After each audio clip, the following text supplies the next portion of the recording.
Today we're going to take a look and make a comparison between a Gibson Les Paul traditional and a vintage V100 Les Paul style guitar. And by vintage, I don't mean old, it's brand new. We have a shipment of vintage guitars in, and they make some guitars that are budget versions of another well-known brand that some people wouldn't be willing to go into the music store and spend a bunch for the Gibson, but these are close enough, and they're great beginner guitars. They're great performance guitars. I think anyone that knew what they were doing could take one of these guitars and play an entire gig. So let's talk about it. Just like the Gibson, it's got a mahogany back and a maple cap on top of it. 22 frets. You have all Wilkinson hardware. So the bridge, the stop bar, and the tuning machines are all Wilkinson, as are the pickups. So you've got kind of an already upgraded entry-level, budget, mid-level guitar, whatever you want to call it. With a nice flame top. This one's called Flamed Honeyburst, and it really looks good. We're going to take it in the amp room here in a few minutes and play it and compare it to the Gibson Les Paul traditional.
Also, we have a 2018 Gibson Les Paul Traditional and Heritage Cherry Burst.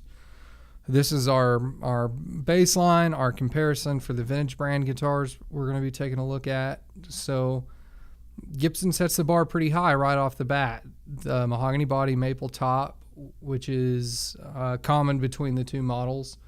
You've got the vintage Clouson style tuners, which are not Wilkinson, but are probably considered a higher quality for enthusiasts.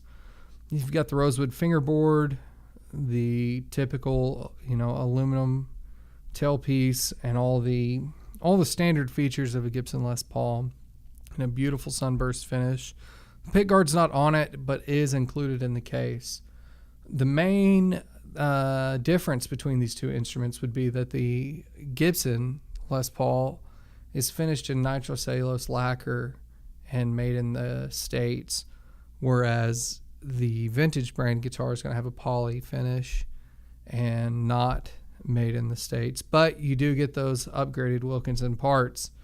So it's a tough comparison, actually. And, Wilkinson pickups versus the Gibson 57 Classics. It's a tough call, really. I mean, the Gibson sounds a little clearer, I think. Less output on the pickups. And it feels good to play, but the vintage is very close behind. It feels good to play. Pickups are a little hotter, maybe a little brighter, which I kind of think is a good thing. They don't get harsh, but you have clarity between the notes. So we're going to let you listen and see what you think. tell us which one you like better.